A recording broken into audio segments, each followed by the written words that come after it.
Assalamualaikum warahmatullahi wabarakatuh. Baiklah, kami dari kelompok 1 akan mempresentasikan hasil diskusi kami, yaitu tentang pencerminan atau refleksi. Di sini kami beranggotakan, yaitu saya sendiri Dita Kirana NPM 19050008, yang kedua Nur Azizah NPM 19050017, yang ketiga Desti Ramadhani Multi NPM 19050021, dan yang terakhir yaitu Yogi Yulianda NPM 19050007. Baiklah, saya sebagai pemateri pertama akan menjelaskan tentang pencerminan pada sebuah garis. Yang pertama yaitu definisi. Untuk definisi itu sendiri yaitu suatu pencerminan atau refleksi pada sebuah garis S adalah suatu fungsi MS, di mana MS adalah notasi untuk pencerminan yang didefinisikan untuk setiap titik P pada bidang V sebagai berikut. Yang pertama yaitu jika P elemen S, maka MSP sama dengan P. Maksudnya di sini ialah jika titik P adalah anggota dari garis, maka MSP adalah P itu sendiri. Jadi peta dari P itu adalah P sendiri, di mana P-nya diambil dari garis S. Yang kedua, jika P bukan elemen S, maka MSP sama dengan P aksen, sehingga garis S adalah sumbu P aksen. Maka jika kita gambarkan, akan berbentuk seperti ini.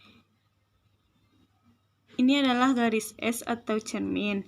Jika titik P terletak pada garis tersebut, maka bayangan dari P itu sendiri akan terletak pada titik itu sendiri, sama dengan MSP. Namun jika misalkan titik Q terletak di sini, maka bayangan dari titik Q adalah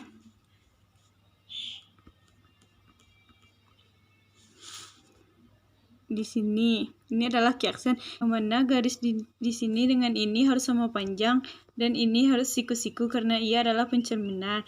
Maka Q aksen sama dengan MSQ. Untuk selanjutnya yaitu teorema pada refleksi. Teorema yang pertama pada refleksi berbunyi setiap refleksi pada garis adalah suatu transformasi. Karena dia sebuah transformasi, maka kita harus membuktikan bahwa dia bijektif. Jika dia bijektif, maka kita akan membuktikan bahwa dia surjektif dan juga injektif. Untuk pembuktian yang pertama, yaitu kita buktikan bahwa dia adalah surjektif. Yang pertama, ambil sembarang pencerminan, misalnya pencerminan terhadap garis S atau MS. MS adalah suatu fungsi dari V ke V. V adalah bidang Euclid. Berdasarkan definisi sebelumnya, jelas bahwa domain atau daerah asal MS adalah juga V, dan daerah hasil dari MS juga pada V. Karena apabila kita mengambil X elemen V, maka ada dua kemungkinan sesuai dengan definisi. X akan berada pada garis S atau X tidak berada pada garis S. Untuk yang pertama, jika X elemen S, maka pencerminan terhadap garis S di titik X itu akan sama dengan X jika X berada pada garis S. Sedangkan untuk X bukan elemen S, maka pencerminan terhadap garis S di titik X sama dengan X aksen. Ketika pencerminan sama dengan X aksen, maka akan membentuk sebuah garis X aksen.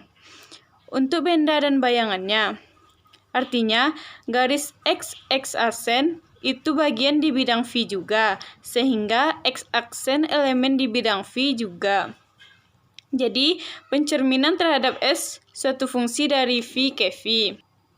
Selanjutnya, jika kita ambil X aksen elemen V, berarti ada X aksen yang berada di garis S, atau ada juga X aksen yang tidak berada di garis S. Untuk aksen elemen S, maka ada prapeta X sama dengan X aksen, atau bayangannya, sehingga pencerminan terhadap garis S di titik X sama dengan X aksen. Untuk X aksen bukan elemen S, maka ada elemen di bidang V, garis X aksen, berarti pencerminan terhadap S di titik X sama dengan X aksen. Artinya, X aksen mempunyai prapeta yaitu X. Jadi, karena setiap A aksen elemen V selalu mempunyai propeta anggota di bidang V, maka pencerminan terhadap garis S merupakan fungsi surjektif. Selanjutnya kita akan membuktikan fungsi injektif. Untuk pembuktian injektif, yang pertama kita andaikan titik A1 tidak sama dengan A2. Jika A1 elemen S atau titik A1 berada pada garis S dan A2 berada pada garis S, maka jelas A1 aksen sama dengan pencerminan dari titik A1 sama dengan A1. Karena A1 berada di garis S.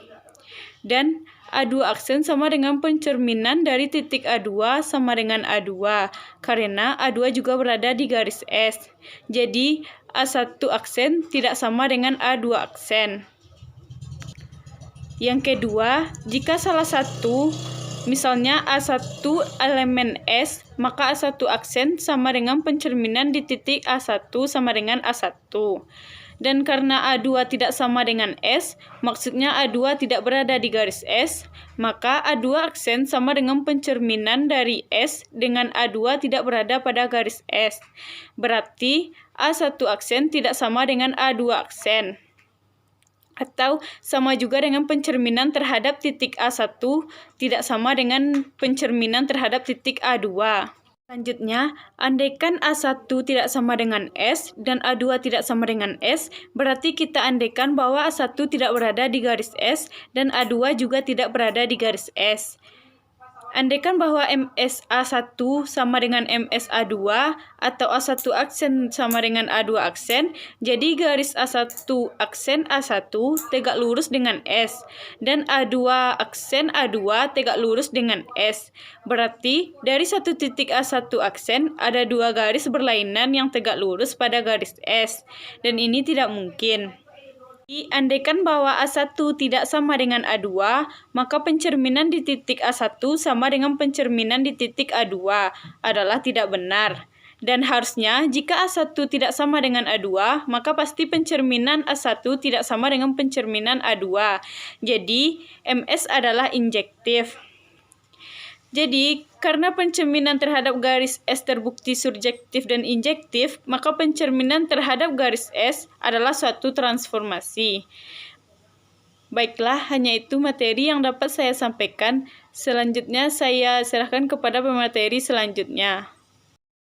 Baiklah, saya Nur Azizah NPM 19050017 akan melanjutkan materi dari Saudari Dita. Bunyi definisi yang kedua yaitu suatu transformasi adalah suatu isometri jika untuk setiap pasang titik P, Q berlaku P aksen Q aksen sama dengan PQ dengan P aksen sama dengan TP dan Q aksen sama dengan TQ. Bunyi teoremanya di sini yaitu setiap refleksi pada garis adalah suatu isometri. Jika kalau A aksen sama dengan MSA, B aksen sama dengan MSB, maka AB sama dengan A aksen B aksen. Jadi maksudnya di sini adalah titik A aksen itu terletak pada pencerminan garis lurus S terhadap titik A, dan B aksen itu terletak pada pencerminan garis lurus S terhadap titik B. Maka AB sama dengan A aksen B aksen. Sekarang kita membuktikan bahwa AB itu sama dengan A aksen B aksen. Jadi kita ambil sembarang titik A, B, A aksen, B aksen itu anggota dari V. Maka MSA sama dengan A aksen dan MSB sama dengan B aksen. Yang akan ditunjukkan itu adalah A aksen, B aksen sama dengan AB. Di sini ada 3 kasus pembuktian dari A aksen, B aksen sama dengan AB.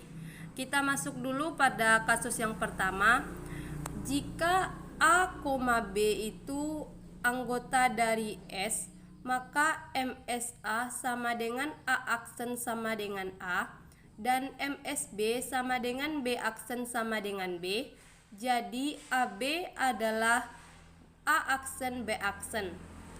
Maka MSA kali MSB sama dengan AB. Baik, kita masuk pada kasus yang kedua.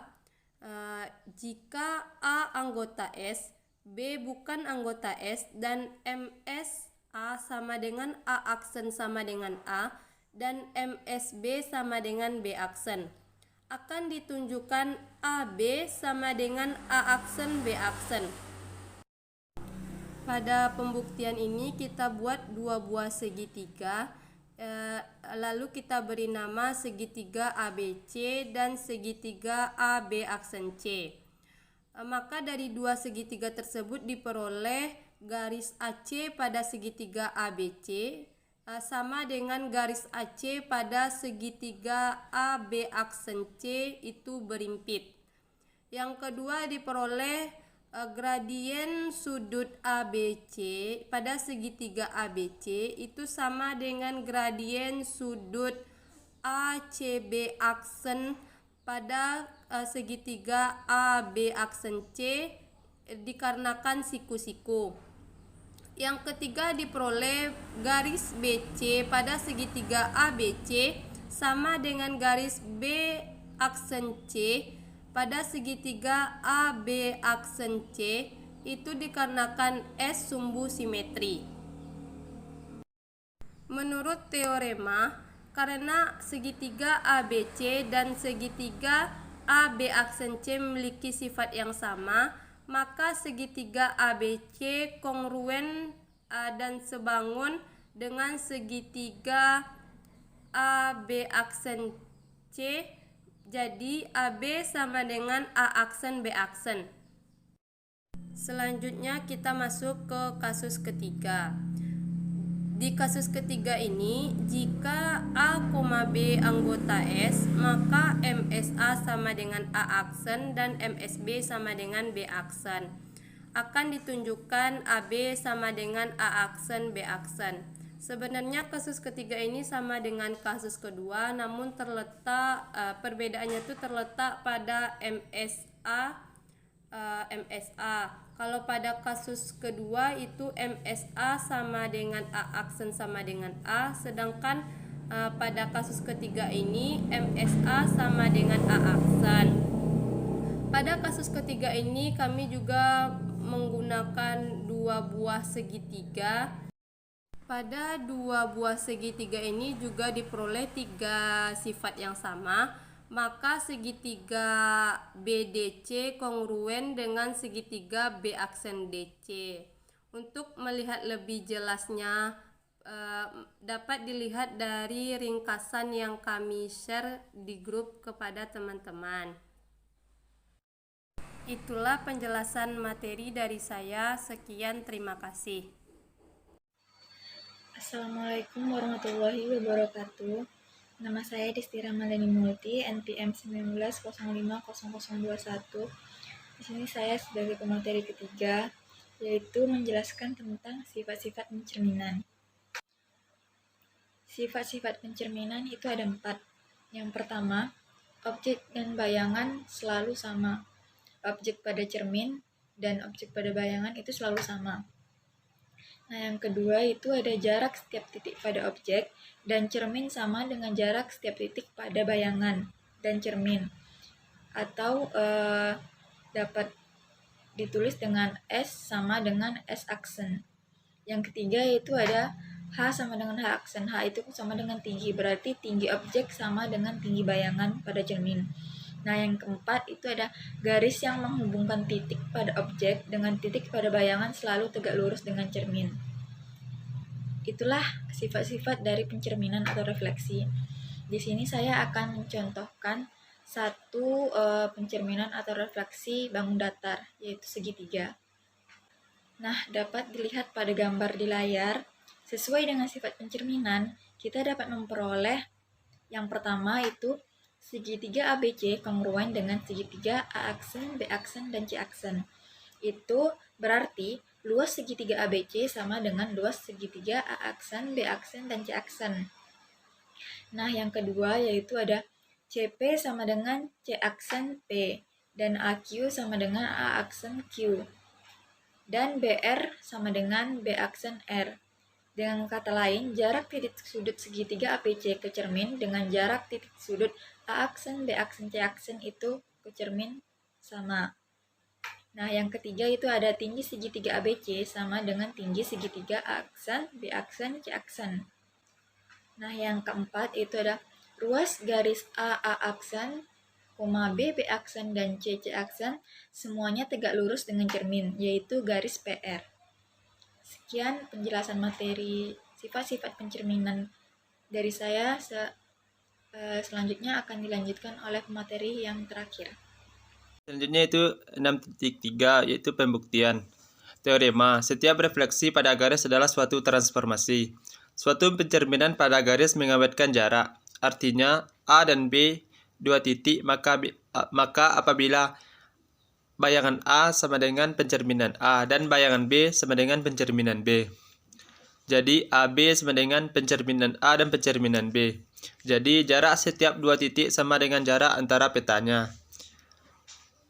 Yang teorema selanjutnya itu setiap refleksi pada garis adalah suatu isometrik. Dalam memahami pencerminan sebagai suatu isometri, kita harus ingat tentang ketentuan. Ketentuan isometri yang ditetapkan berdasarkan suatu transformasi yang mempunyai sifat mengawetkan jarak antara dua titik. Artinya, jika A dan B dua titik yang berlainan, maka bayangan A pencerminan A dan bayangan B pencerminan B. Jadi, AB sama dengan pencerminan A dan pencerminan B. Kasusnya adalah A dan B terletak pada jarak S. Jadi, A sama dengan bayangan A dan B sama dengan bayangan B yang terletak pada jarak S. Pembuktiannya adalah, perhatikan bayangan A sama dengan pencerminan A yaitu A, dan bayangan B sama dengan pencerminan B yaitu B, sehingga AB sama dengan bayangan A dan bayangan B. Sekian yang dapat saya sampaikan, saya kembalikan kepada moderator. Saya Nur Azizah, NPM 19050017, akan menjelaskan contoh soal nomor 2. Diketahui H, X, Y, Y sama dengan X. Jika A 2,-3, tentukan A aksen sama dengan pencerminan garis H terhadap A. Pertama kita mencari gradien garis Y sama dengan X, yaitu M sama dengan 1. Maka persamaan garis yang melalui titik A dan tegak lurus G dengan M-1. Dapat M-1 ini adalah memakai rumus M1 dikali M sama dengan -1, maka M-nya dapat -1. Selanjutnya kita masukkan ke rumus persamaan garis. Y kurang Y1 sama dengan M dikali X kurang X1. Kita ganti X dan Y dengan titik A 2,-3 dan M-nya dengan -1. Maka Y dikurang -3 menjadi Y tambah 3. -1 kali X kurang 2. Diperoleh Y sama dengan min X tambah 2 dikurang 3. Maka diperoleh Y sama dengan min X dikurang 1. Untuk mencari perpotongan antara Y sama dengan X dan Y sama dengan min X kurang 1, maka kita substitusikan nilai Y.